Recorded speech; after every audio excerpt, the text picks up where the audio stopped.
Hot take, but I think Regigigas portrays deity much better than either of the box art legends of Sinnoh.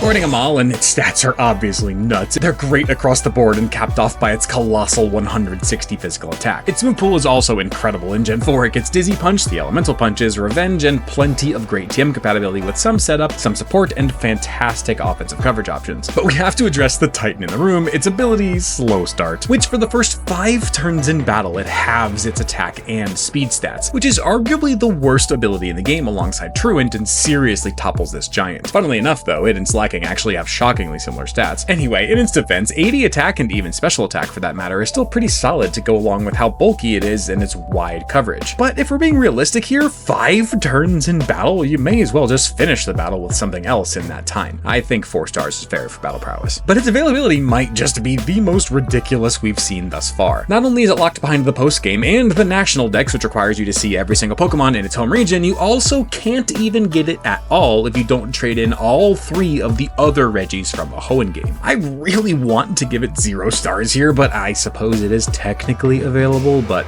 barely. Half a star in availability. Yet for how obnoxiously unavailable these Regis are, they are equally as awesome and deep conceptually. They seem to be closely based off of the golems in Hebrew legend or titans from Greek mythology. Regigigas may even be based on this specific golem, or actually more likely this demigod gigantic yokai that shaped the land by pulling it by ropes to expand its kingdom, which for once is all but confirmed, as this is exactly what the Sinnoh deck says about Regigigas, 5 stars. And its design is equally as impressive, surprisingly. At first glance, it's a bit odd or goofy and definitely busy. However, like I said at the start, I think it portrays the deity idea much better than even Dialga and Palkia. The pure white body with gold accents makes you feel like it's close to Arceus, or at least one of its first creations. Then the black geometric patterns and the colored gems on its body gives it its own sense of like an abstract creature or creator god, as it was the one who shaped the other Regis in its image. Even the mossy feet and plants growing on its head give it a sense of being ancient. Though I'm not really a big fan of it, it is an absolutely fantastic design, 5 stars. But that isn't enough to save it from getting a 3.625 star final score and a spot on the Legends bottom 5.